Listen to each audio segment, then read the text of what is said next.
وذكر فإن الذكرى تنفع المؤمنين. بسم الله الرحمن الرحيم. وصلى الله على سيدنا محمد أشرف الأنبياء والمرسلين. The Prophet, peace be upon him, when he went out to his house, he had a prayer. He said, Allahumma inni a'udhu bika an adalla aw udal. Oh God, I seek refuge in you that I should go astray or be led astray. Adalla aw udal. Aw azilla aw uzal. Or that I should trip, or that I should be tripped. Azilla aw uzal. Aw adlim aw udlam alayya. Or that I should oppress, or that I should be oppressed. Aw ajhal aw yujhal alayya. Or that I should show ignorance, or I should be the victim of somebody else's ignorance. So that was a prayer that he made when he began his day. Today, this lecture, inshallah, is going to be on the topic of Islam. And can I ask where in the Qur'an? I noticed you were reading. oh no, I wasn't reading that. Yeah, that was from the. No, this is a passage I'm going to look at, but I could write it out for you if you want. To begin, I'm not going to talk today about the Shahada because that's going to be in the section on Iman. So I'm going to really more focus on the four pillars after that and then look at the Sharia. So I would begin by saying the best way to understand a tradition in my estimation is what they call through the normative practice in comparative religions. I studied that my undergraduate work was in comparative religion, and I noticed that teachers tended to take two routes, one of two routes. They would either use the class as a way of analyzing a teaching, allowing the teaching to speak for itself, or they would use the class, well, there are probably more than two, but the basic two, where they would use the class to to superimpose their prejudices on the tradition and really tell what they thought about the religion instead of allowing the tradition to speak for itself. And one of the best ways to do that, and it will seem like they're being objective, but it's actually quite, and I don't know if there's malintent, and I'm not going to get into that, but one of the best ways of doing that is to look at a religion from what they term a descriptive approach, which was where instead of looking at what the religion says, you look at what the people who practice it do. And then you can just explore a lot of problematic aspects of any teaching. You can say if you have a bone of contention with Catholicism, you'll really emphasize in your course on the Inquisition and how horrific the Catholics were. That's true, but the problem is that to the non-believer, one looks and sees that which is being practiced or being practiced upon. You can say that all religions, preach humility and love thy neighbor, and all of the things that we would consider as positive. But if you are being harassed or being told what to do in the name of God, you tend to focus on that. How does one get out from that? Well, yeah, and these are good points, and this is why people will often focus on that. And we live particularly in an age when secularism has become quite dominant, and the religious worldview, certainly in the West, has taken a back seat. But my point of bringing that out is that I would prefer that anyone who looked at a tradition, and this is my practice with any religious tradition, is to look first and foremost at how the tradition itself is articulating itself, how the tradition is describing itself, irrespective of how it's been practiced in the past by people, whether it's Christianity, Judaism, Islam, Hinduism, or Buddhism. And then to move into a descriptive examination of the teaching, of how has this teaching impacted human cultures. So I think both views are valid, but when there is an emphasis on one as opposed to the other, I think that's going to lead to some very serious misconceptions with any tradition. And that on top of biases that people might have, so they'll examine certain areas to the exclusion of other areas. So what I would like to do is look at a few verses in the Qur'an dealing with the idea of Islam, the word itself, in the Qur'an. And the first one is in the 3rd surah chapter. It'll say S3. It's on page 165 of your blue text. S3, which means Surah 3, and then at the bottom it's the ayah or the verse 83. 165. Page 165. It says, أَفَغَيْرَ دِينِ اللَّهِ يَبْغُونَ. Do they seek other than the deen of God? That's what it says. So I want to look first at two words here. Sometimes you'll see it written like this.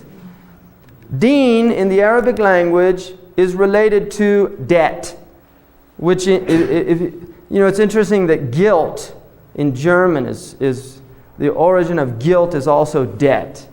And there's an argument that a lot of religion is based on a sense of indebtedness or guilt towards God.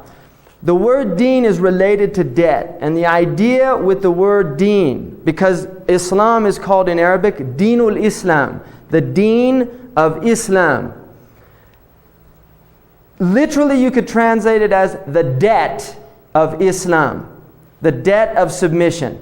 In other words, the idea is that we have been endowed or given blessings by the Creator, and the debt that we owe is submission to the Creator. So the deen, now if you look, the word has many meanings, and it comes from a root word, da-ya-na. Da-ya-na. One of the meanings is to discipline something. There's a tradition where the Prophet said, "Man dana nafsahu," whoever disciplines his soul. So deen is related to disciplining the soul. Another meaning is the day of judgment, Yawm ad-Din. In the first chapter of Qur'an, it says the day of judgment. The word used for the day of judgment is Yawm ad-Din, the day the debts fall due. The day the debts fall due, the day of reckoning, the day of hisab. Another meaning is a rain that returns again and again and brings the earth back to life. That's another meaning in the Arabic language. So deen, you get a semantic field and you start getting a feel for the word, what it means. There is an idea definitely in the Qur'an. There is a concept that there has been an unbroken chain of deen since the beginning of the Adamic experience on earth.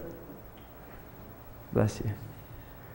An unbroken chain since the beginning. There's an idea that there has been prophetic dispensations to human beings since time began, or at least since the experience of time for the human being. Now, the verse says, do they seek other than the deen of Allah, while all creatures in the heavens and the earth have willingly or unwillingly bowed to His submission? Now in the Arabic it says, وَلَهُ أَسْلَمَ مَنْ فِي السَّمَاوَاتِ وَالْأَرْضِ طَوْعًا وَكَرْهًا. So what it's saying there in the Arabic is, do they seek other than this deen, when in reality everyone is in a state of submission, willingly or unwillingly, and to Him is their return.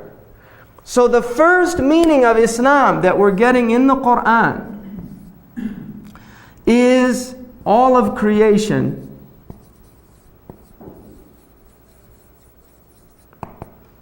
is in submission. That's the first meaning. Because the word Islam means submission. It means, aslama means to submit. Now if we break down the word, so this is the first meaning that you will find in the Qur'an. That the idea that everything in reality is in submission to God. Willingly or unwillingly. We are all in submission.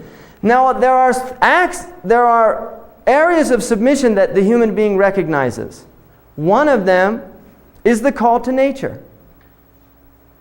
Right? We have to do certain things that we cannot avoid. One of them is to eat. That is part of our nature. We get hungry, we must eat or we die. We have to relieve ourselves once we've eaten or taken drink. We have to sleep, right? Byron called sleep the gentle tyrant. It oppresses us, but it's not an oppression that we mind. But sleep comes upon us and we can't fight it eventually. Few days, maybe. Go too long and you go into acute psychosis. So the idea is that there are aspects, and then we have submission in our being. There are limitations to the physical body. We have limitations. We can only eat so much. We can only do so much physically before we're exhausted. We have limitations in our movement, given the structure of our bodies. So there's a type of a submission of the self, given that we are temporal creatures, limited to physical and limited by physical aspects of our nature. So in the Qur'an there is an idea that everything is in submission, and then there is a reminder that we will be returned. That if you look at creation, things are emerging and then returning into non-existence.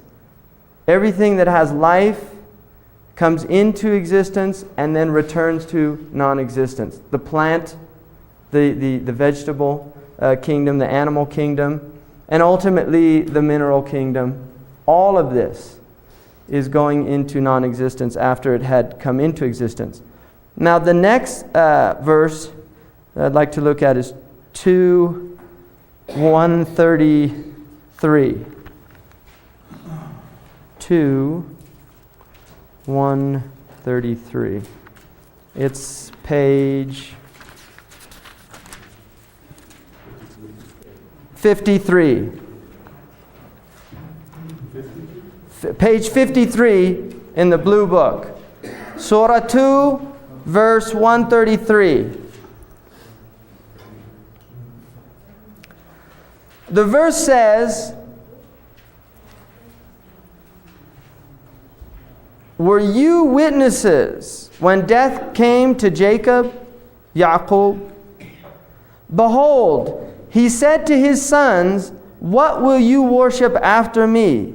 They said, 'We shall worship your God and the God of your fathers, of Abraham, Ishmael, Ishaq,'" or Isaac, "'the one true God to whom we submit.'" Now in the Arabic it says, وَنَحْنُ لَهُ مُسْلِمُونَ.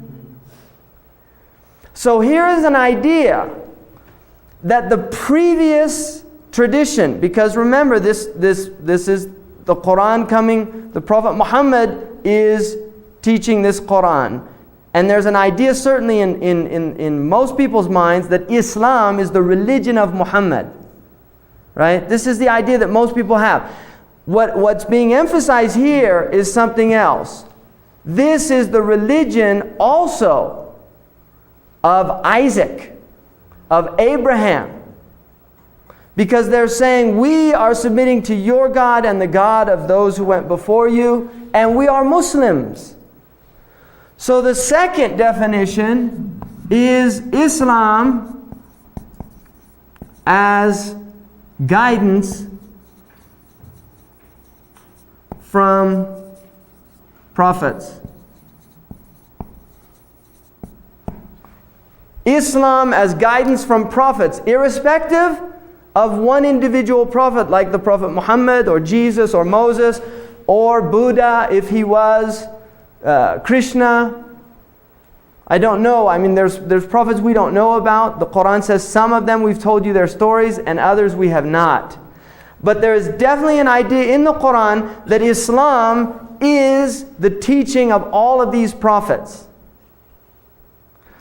Now the third aspect is Islam as the religion of the Prophet Muhammad.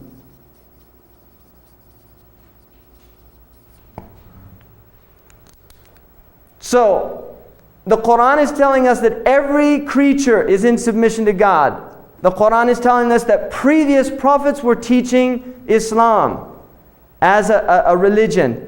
And then the idea that this is the religion, because there is a verse in the Qur'an that says, Al-yawm akmaltu lakum dinakum. Today I have perfected your deen. وَرَضِيتُ لَكُمْ الْإِسْلَامَ دِينًا. And I am content as Islam as your religion. That was on the final Hajj, the pilgrimage of the Prophet. He said this in front of a multitude. So this is that the final form of this Islam was perfected in the Prophet Muhammad. This is how the Muslims view Islam. Now you will meet many Muslims that might not have this idea, because like many Christians, they've never studied their book. They've never really, they're nominal Muslims. They were born Muslim. They might believe it because their fathers told them that this is true, or because, like many people in this country, they have fond childhood memories of Christmas, things like that, so they relate to Christianity or their Judaism. Whatever. I mean, many people, this is really, bottom line, why they are what they are, because they were born into a certain environment. So if you were born in Sri Lanka, you might be Buddhist. If you were born in China, you might be a Taoist or a Confucianist. If you were born in America, you could be a myriad of teachings following, even now, paganism. I know a woman in Santa Cruz who's raising her child as a pagan, quite consciously. They have altars to different gods, like the moon goddess and things, in the house, and that's how she's raising her child, right? And this will become more and more common as people begin to break off. The homogeneity of previous periods is really breaking down. Like one of the poets said, the center is no longer holding. Right? We're really seeing a breakdown of what some of them would call the grand narrative of cultures. That probably is not true in the Muslim world to the extent it is in the West, for a number of reasons. But certainly here we're seeing that. So now there is a fourth aspect of Islam that I'm going to add here, which is death. Because the word in Arabic to die is aslama. Aslama nafsahu. He gave up the ghost. Right? I mean, this is what we used to say. I remember hearing that expression when I was younger. He gave up the ghost. Right? The spirit. He died. Right? And it's interesting, I had a course from an excellent professor on death and dying in religions, and he had this sheet of euphemisms about death that was about, you'd be amazed in our culture alone how many ways we can say somebody died. Right? Kick the bucket, that's all she wrote. Bit the dust. There's a lot of ways to say, one of the Arab poets, he said, إن لم تمت بسيف مت بغيره تنوعت الأسباب والموت واحد. If you don't die by the sword, you're going to die some other way. There are lots of ways to die, but death is one. Right? So this idea here really, I think, goes back to the fact that there's a verse in the Qur'an, in the chapter called The Event, in which the Qur'an says, وَإِذَا بَلَغَتَ الْحُلْقُومِ. When the ghost reaches the throat. وَأَنْتُمْ حِينَئِذٍ تَنْظُرُونَ. And you're watching this thing happen. Right? وَأَنْتُمْ حِينَئِذٍ تَنْظُرُونَ. Allah, then it says in the Quran, make it go back. make it go back. If you're in control, make it go back. So the idea there is, and then it says, and we're closer to him than you are, but you don't see. The idea is that when the ghost gets to that point, the self, the soul, there's nothing we can do. That is absolute submission, right? And we can try, and we're pretty good now at doing, I've seen people, I worked in a critical care for about 4 years and was in a lot of codes, what they call codes. And it's pretty amazing. You see somebody, they're dead. You come in, no pulse, no heart, no breathing. Defibrillate, do some CPR, defibrillate. I've seen people come back, start breathing, and it's pretty amazing. But how long can we do that for? Ultimately, that stopped. And even the success of that is quite small, unlike television. I think it works 90% of the time on television. It works about 8% in the hospital, right? They had all these physicians complaining about that because if they coded their relatives, they'd say, well, why didn't it work? It always works on television, right? Welcome to reality, folks. Things aren't like television, unfortunately, or fortunately. So the next thing here I want to go to is 5:11. I forgot to do that. 5:11. A quick question on notation. We've got 5A11. A means ayah. Verse. Because, Okay. I think ayah is a better word than to say verse. Verse relates to the translation of the Bible, King James Version, whereas the ayah literally means a sign in Arabic, a sign, which is a very interesting word. The idea of that we're dealing with a symbol. What is surah? Surah means, in the Arabic language, it relates to like a gate or something around a city. And the idea is that a surah is it's a series of signs or meanings they're contained within a limited number. So there you see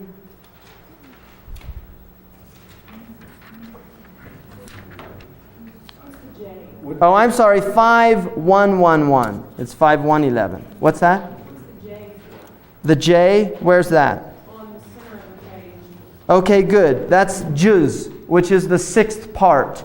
So there's 30 parts to the Qur'an.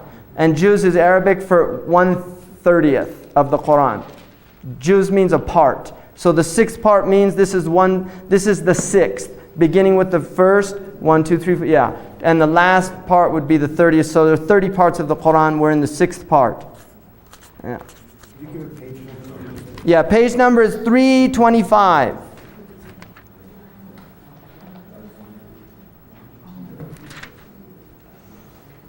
So there it says on the top of the page, verse 111, and behold, I inspired to the disciples to have faith in me and my messenger. And they said, we have faith and to you bear witness that we bow to Allah as Muslims. Now the disciples there are the Hawariyin, or the disciples of Jesus.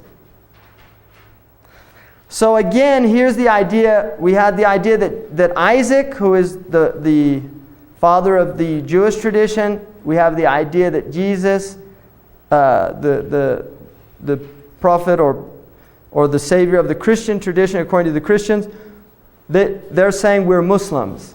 So this is, I think, really important to see that, from just to understand how the Muslims view the matter. They really do view the matter that Islam is an unbroken chain. It's not something new. And the Prophet Muhammad did not see himself as bringing a new religion. He really saw himself as a renewer of an ancient tradition. All right? Now,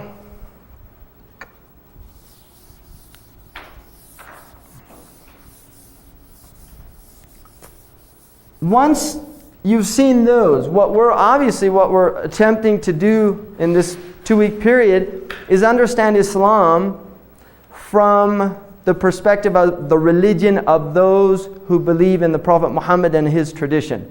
Not so much, we're not here to study comparative religion. I'm not here to teach you about your own traditions or anything like that. But just as a starting point, I think it's important to recognize that that is definitely part of the Muslim worldview.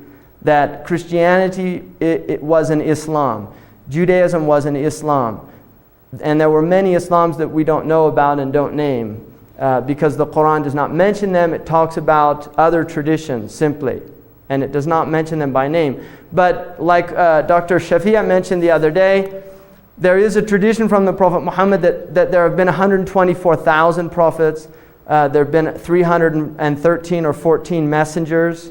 There have been over 100 books that have come down. And all we're told about is 4 books. And then the tablets of Abraham and Moses.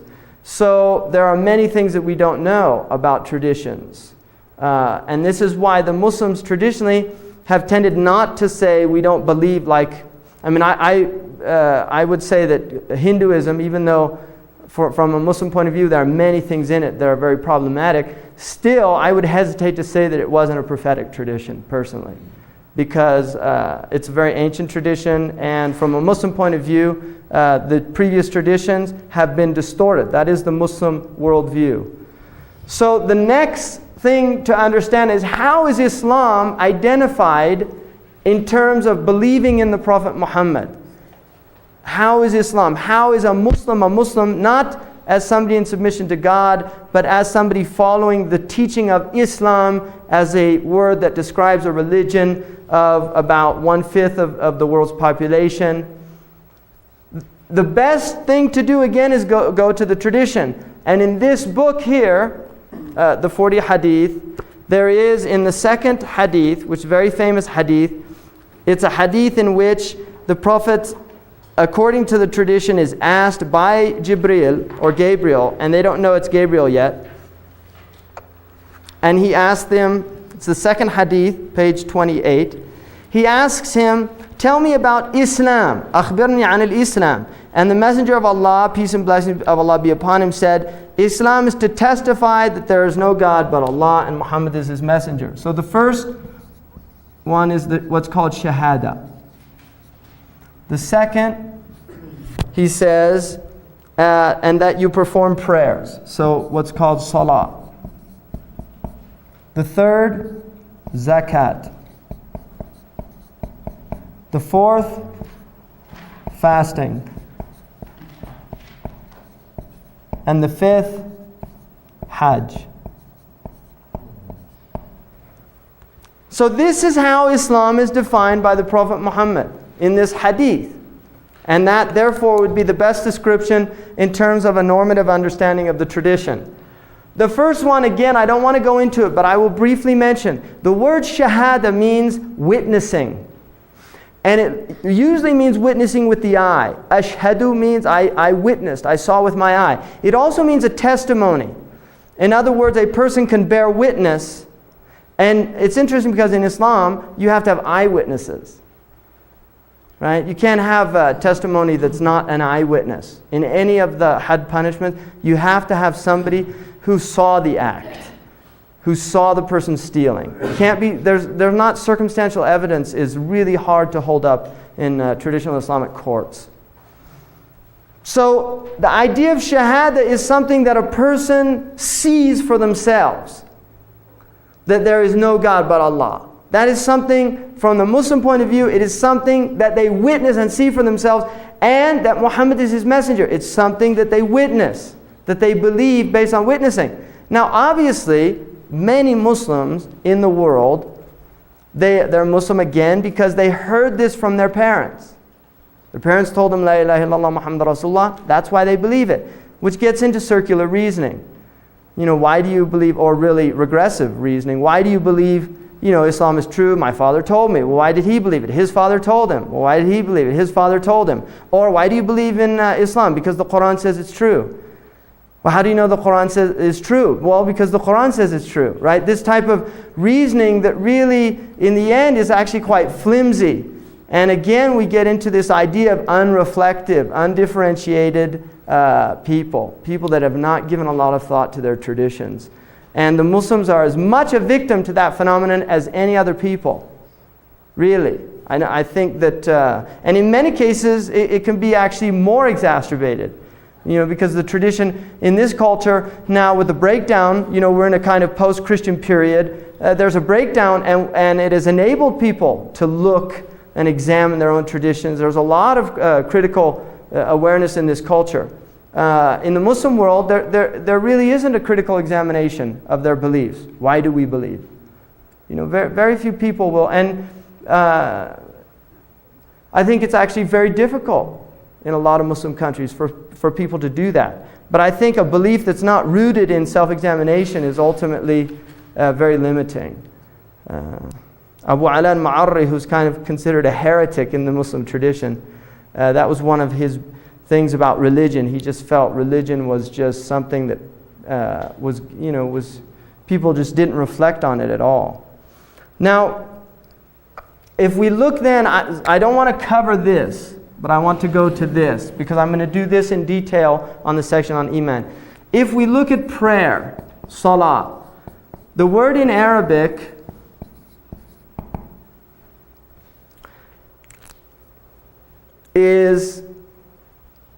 it's a word that comes from a root word that means, it can mean a few things. One of them is to burn up. The idea that prayer burns up wrong actions. That is one of the meanings. Another root meaning is a connection, a sila, a connection with God. That prayer is a connection with God. Another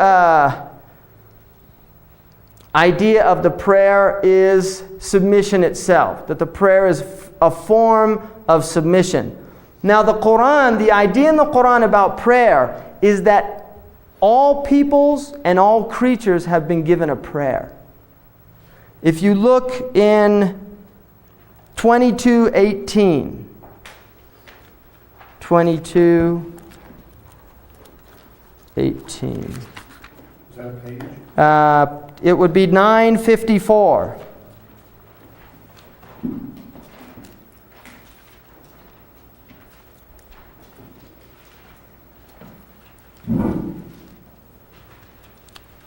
It says, "Have you not seen that all prostrate to Allah? All things that are in the heavens and the earth, the sun, the moon, the stars, the hills, the trees, the animals, and a great number among mankind. But a great number are also such as unto whom the chastisement is justly due." So here's an idea that everything is prostrating. Everything is in a state of prostration. The heavens, the earth, the mountains, the trees, that everything is worshiping. This is something in the Qur'an, it says, everything is glorifying God, but you do not hear its glorification. There's a tradition that the Prophet Muhammad picked up some rocks, pebbles, in his hand, and he held them out. And some of his companions heard the rocks glorifying God.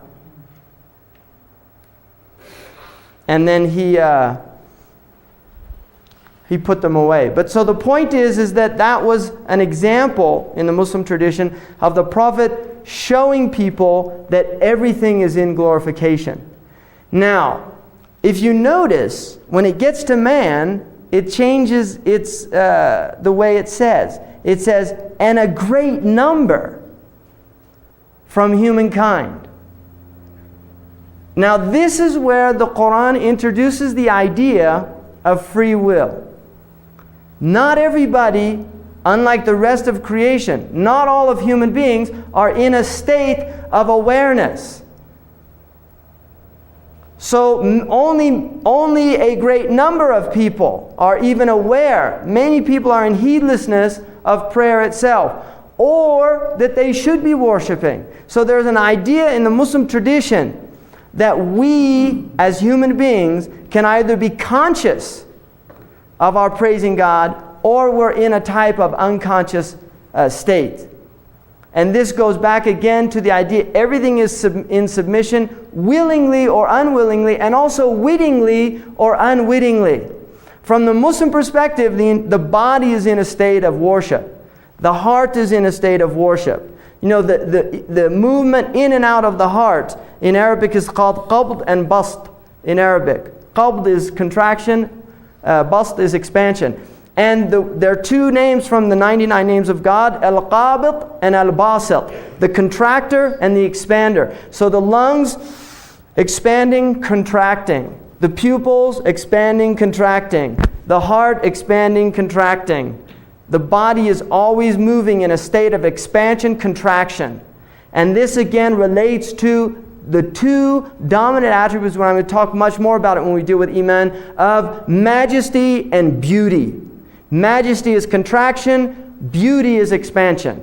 And these are the two dominant qualities or characteristics of creation that are literally displaying for the human being an awareness of God's presence in His creation. So the Muslim is the one who is supposed to, and I'm using Muslim in its ideal sense, in a normative sense, not the quote-unquote Muslim world. I really want to get out of that idea of, I'm not talking about Algeria or Afghanistan or Iran, or I'm talking about the Quranic view of a Muslim, not how people believe what they believe or their deluded states and things like that. There's crazy people all over the world. I spent a period of time working in a psych unit. And very interesting. People really believe they're prophets of God. And you watch this guy and he's telling you, he said, look, I've got a message from God. And you say, and he says, and God says that this, and this. And you're in big trouble if you don't believe me. And there's a kind of, I used to listen to these people because that was part of what we were supposed to do. I used to listen to these people, and there was something in me that wanted to say, come on, you're just pulling my leg, right? There was really something in me that just wanted to nudge this person. But after a while, you start realizing they're not pulling your leg. They really do believe this condition. And we have a phenomenal capacity for delusional states. And most of us, and I would include myself, are walking around with our own delusions. We're just simply unaware of them. And I would really recommend a book, if you're interested in this subject, by Gorman, the man who wrote Emotional Intelligence. He has another book that is actually, I think, much better than the first one. The first one became popular, interestingly enough. The second one is not as popular, but it's called False Truths, Vital Lies. Simple Truths. Vital Lies, Simple Truths. The Psychology of Self-Deception. Very interesting book. Because here's somebody who's just looking at now what we know about our brain and our delusional states. And I think that religion is really one of the big opportunities to go into serious delusional states. Goleman. Goleman.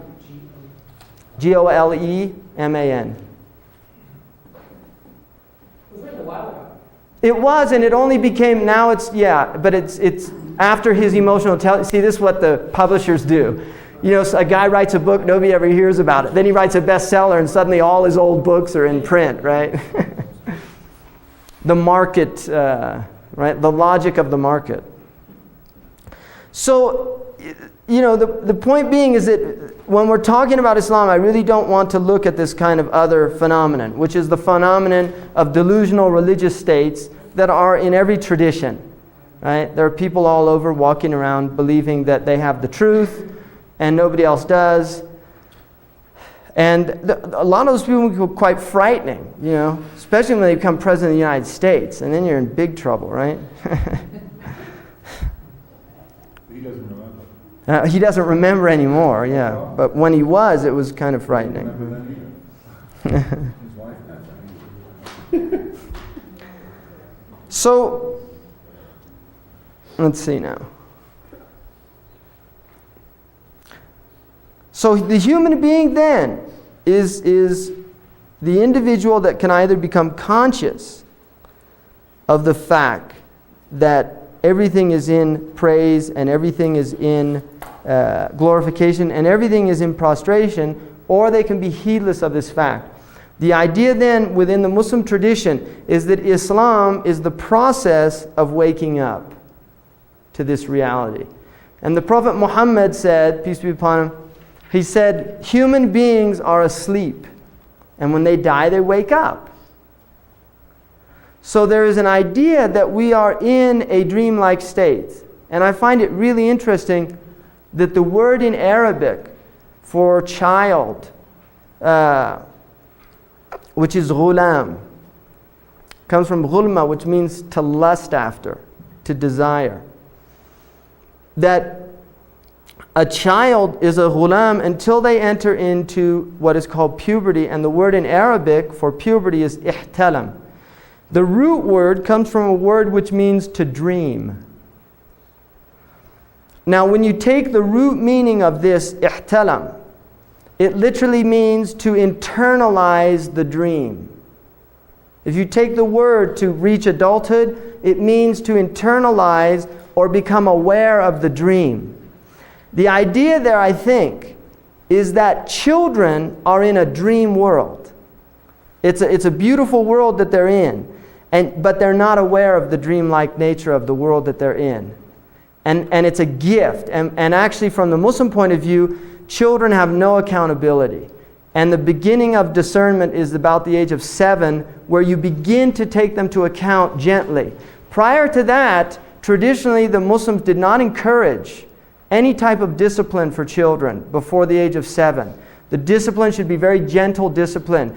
The idea is that they literally do not have within them the capacity to restrain themselves from their actions. Now children, obviously you'll see, my child's 5 years old and he's getting a sense of right and wrong. But the idea there is that really that their brains, you can tell them don't do this. They'll do it again, oftentimes not because they're disobeying you. And that they might appear to be guilty when you remind them because suddenly they become aware. But there is a type of forgetfulness that takes place in the child's world because the brain cannot maintain this continuity. And you'll see it, Chilton Pierce talks about this phenomenon when the neural networking is taking place in those first 7 years, that a child at about the age of 2 and 3, the will is developing. And it's a very important time, and what he says, one of the tragic aspects is that the will in children is broken at that age, right? That the parent will literally want to break the will because they see this child rebelling. They see this child saying, me, and no. They learn no, right? It's the first word that children really get in contact with. Very interesting that they do a negation, to negate, which is very important in the Islamic understanding, because the first and primary task of the human being is to negate creation. And this is why the Shahada itself begins with a negation, La ilaha, no God. That the human being must learn to negate before it can learn to affirm. And so the child first learns negation, and then it learns affirmation. And it's interesting that a child, when its will is developing, one of the examples Pierce uses is a child will beeline for something, and the parent or the adult will say, don't touch that. And the child will look at the parent and just keep going. And the parent will interpret that as gross disobedience. What Pierce says is the fact is that his will, the volition, in his very primitive neurosystem, the volition reached critical mass. And at that point, the adult says, don't touch that. And the child's, I can't help myself anymore. It can't stop, you see. And it goes and it does it. Now we can see that in our own lives as adults, right? There's a point when human beings reach a critical mass. You see the chocolate and you say, you know, I don't, no, go ahead, just try. Well, I really don't want, go ahead, just try. And then suddenly it gets to critical mass and that's it. You know, they can't stop. So we see that in adults as well, but in children, it's blameless. Whereas in adults, I think there's, you know, come on, you didn't have to eat it, right?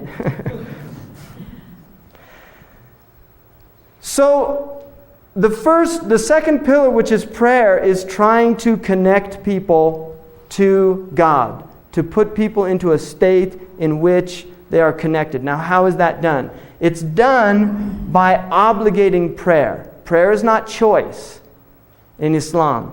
There are prayers that you can do out of choice, but there are prayers that you have to submit to. So again, the idea of submission comes into the idea of praying. I submit to 5 prayers a day. That is something that I submit to. That's a rule. I'm being told pray 5 times a day, and I can either say, no, I don't want to pray, or I'm going to pray.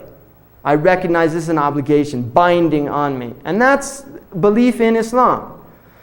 Now, there are many Muslims that don't pray anyway, which is another matter. And again, it's like anybody who doesn't follow their tradition. They still might believe in it. They're just not practicing it. Now, the prayer, there are 5 prayers in a day. And this is based on an equatorial day, all right?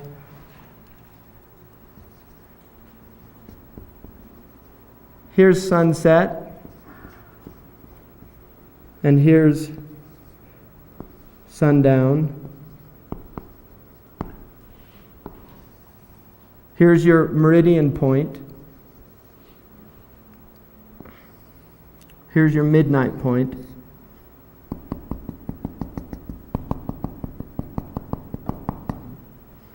So this is day, this is night.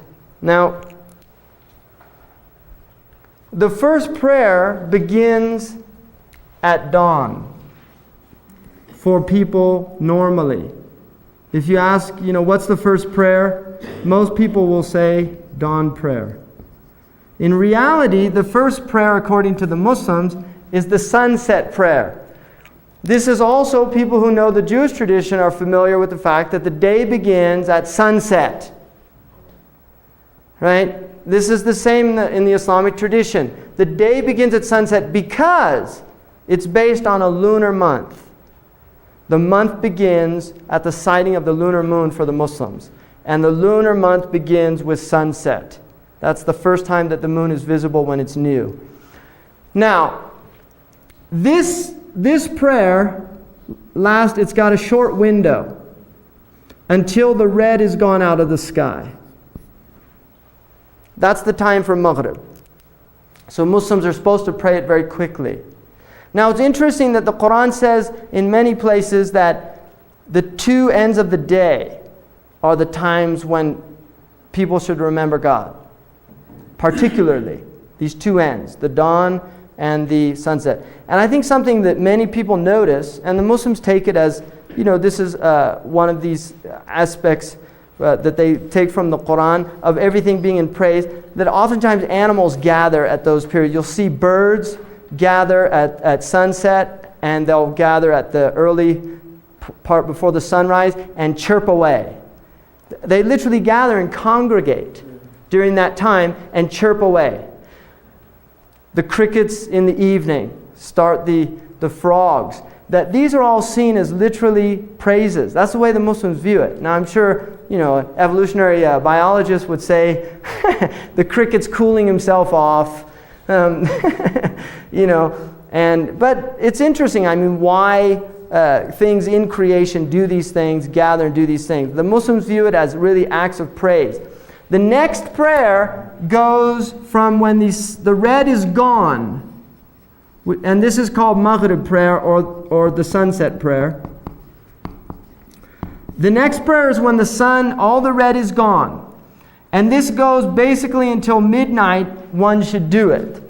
And really for the first third of the night, if you divide the night into 3 parts, between 6 a.m. and 6 p.m., it should be done in that first third of the night, after the redness is gone. That's the best time. And then after that, you're delaying it, and the prayers are not encouraged to be delayed.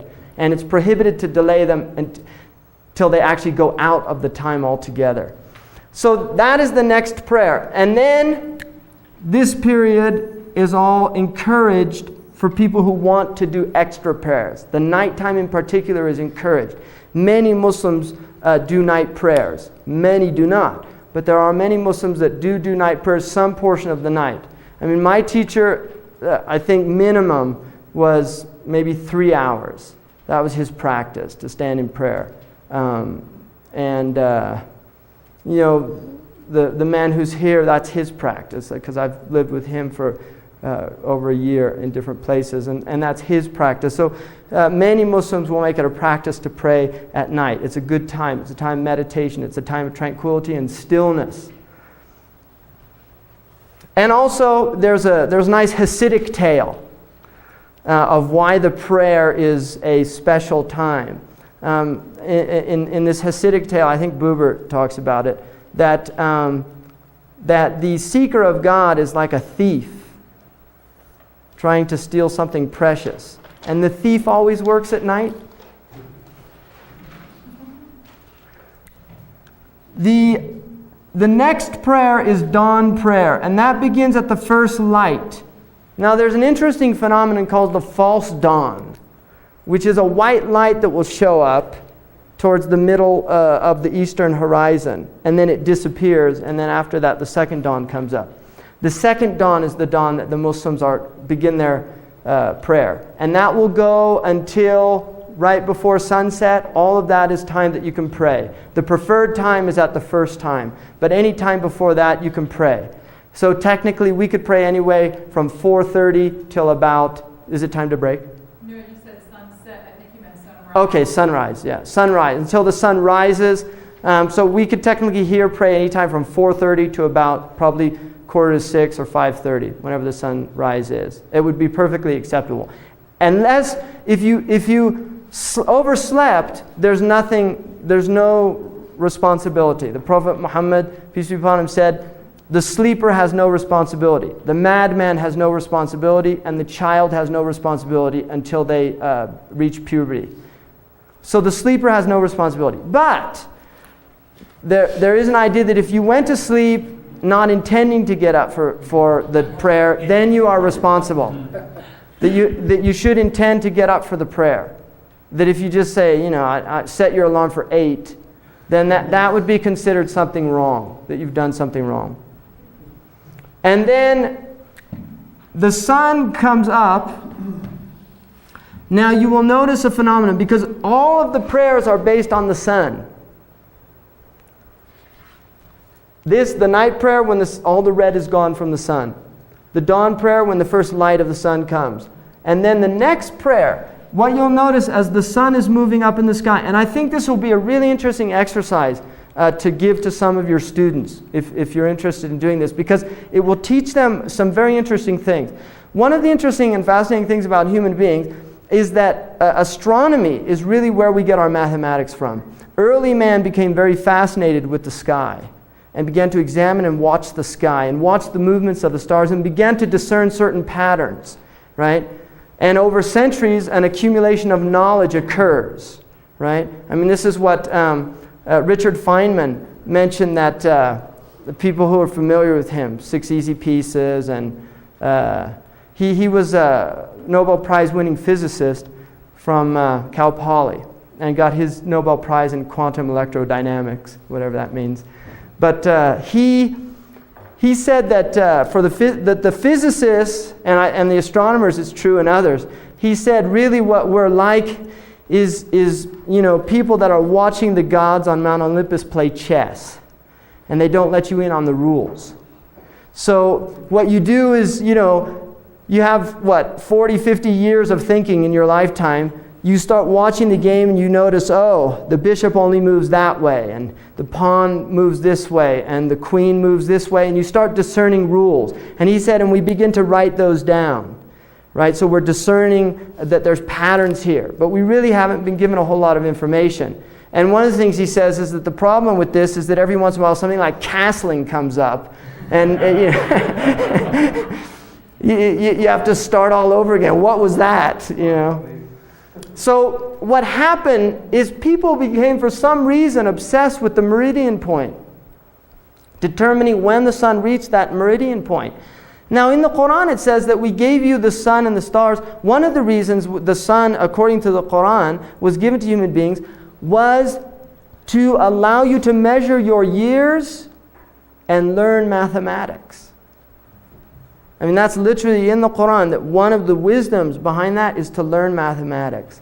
Now, this is like, they'll probably get maybe a little upset if you start bringing geometry into a world history class or something like that, right? But the idea here is that what will happen, how the prayer is determined, is you put a stick here or you use your body. And if anybody's interested in learning this, I can teach them. All right, because this is fascinating. I've done this with children at Muslim camps.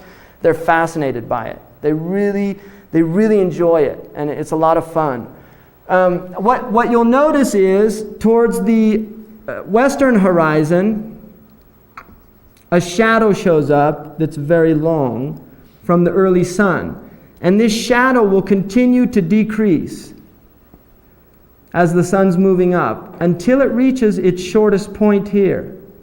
And this is the 90-degree angle if you're looking at the 180 circumference, right? 0 to 180. The 90-degree angle.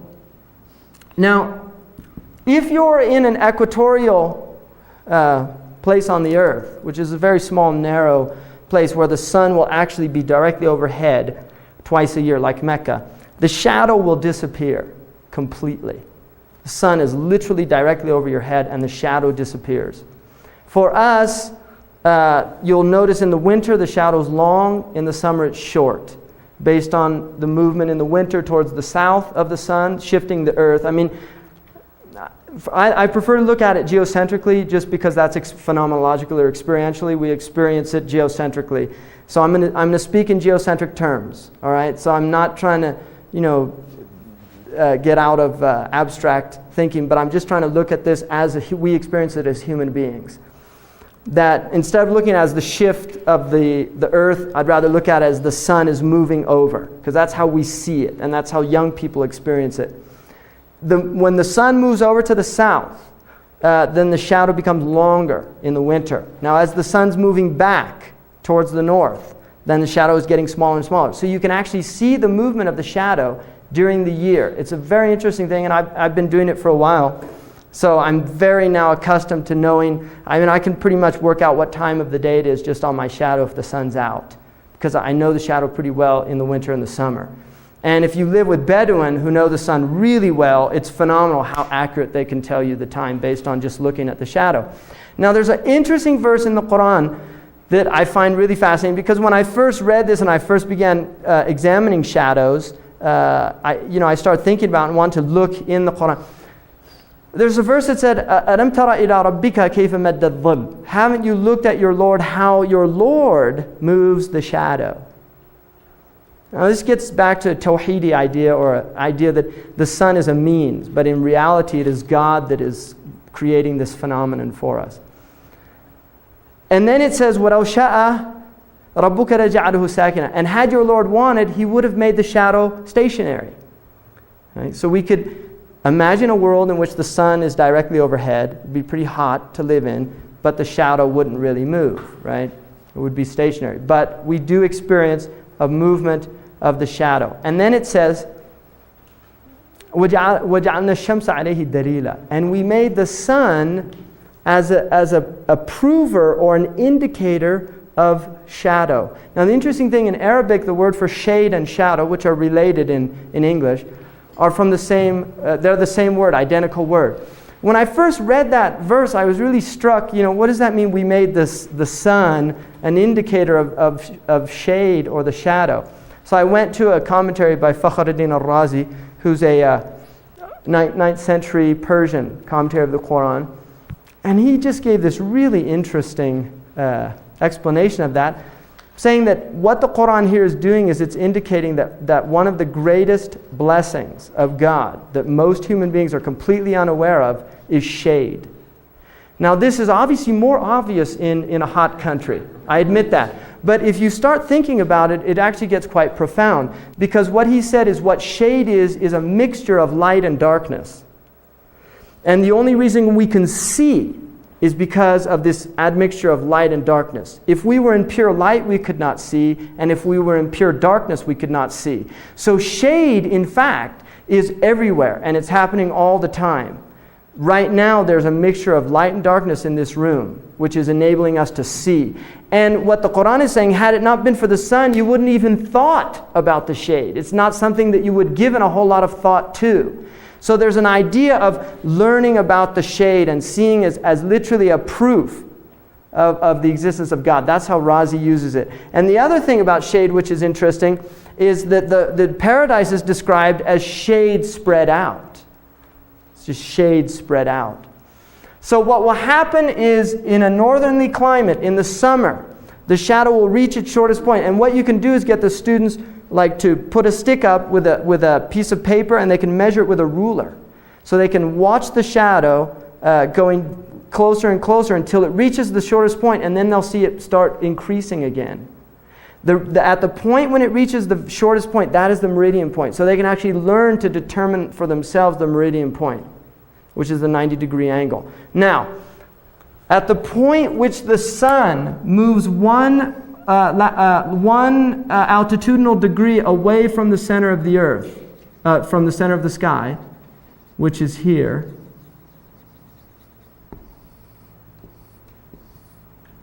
that is the beginning of the Dhuhr prayer. And the sign of it is the shadow begins to increase towards the east. Now that is the first prayer that was given to the Prophet Muhammad. And the idea there is, according to the commentators, is the interesting thing about the beginning of see, what's happening is the sun is rising, it reaches the midpoint of the sky, and then it begins its decline. And the idea is that is an indication for the human being. That just as we are like the sun, we rise up, we reach our full strength and power, and then we begin to decline. And sunset is cosmologically seen as death. The idea that death is imminent, that death is coming. And so the shade itself is seen as an indication of our own lives. That just as we rise in the east, we will also set in the west. And so the day itself has been traditionally by the Muslims described cosmologically. They say that the mid-morning is like spring. It's like the child coming into existence. And spring is a fun time. It's a time, generally where it's a time of renewal. And it's a time of innocence, right? And traditionally, there's a lot of just folkloric things about people falling in love in spring and doing these things because it's an innocent time. That's how we associate it folklorically. And then summer is seen as when youth, coming into youth, right? And it's a time of work. It's a time of harvest. Youth is when you have a lot of energy to begin to harvest your crops. So it's a time of study. It's a time of dedication. It's a time of exerting a lot of effort. And then the fall is seen as the moving now into maturity. And this is the time when you benefit from the fruits of your youth that you harvested. That your mind begins to mature in a way that you now become conscious, and you begin to use the wisdom of your youth in ways. And this is interesting. I think Erickson's model is interesting, that he talks about this period being productivity versus stagnation. Right? That people begin to think beyond themselves as they reach into this mature period of around 40. And it's interestingly that the Muslim worldview does demark the year 40 as this year where perception begins to change, where one begins to get outside of one's egotistical youth and begins to really look beyond one's personal welfare and benefit, and really looks, how can my life be meaningful? And ultimately, meaning in life arises out of service, out of going beyond the self, out of looking at what is my contribution going to be to my society, to my family, to my culture, to my tradition. And this is this period of the fall. And it's a beautiful period because it's a maturing, and it's when there's variation in color, right? You're getting the changing of leaves and all these things. It's a very interesting time, fall. And then winter, which is moving into that last period of life. The dryness, the leaves fall, right? The body begins to wear, and we enter into that last period of our lives. And then death. and then, according to the Muslims, rebirth in the next world, right, which would be the renewal, and spring is the sign of that. So you can see how in the prayer there is this cosmology embedded here. I think we'll take a break now, all right? Is that good? And then what we'll do is we'll come back and I'll open it up for some questions about the first section and then start on the second section, okay?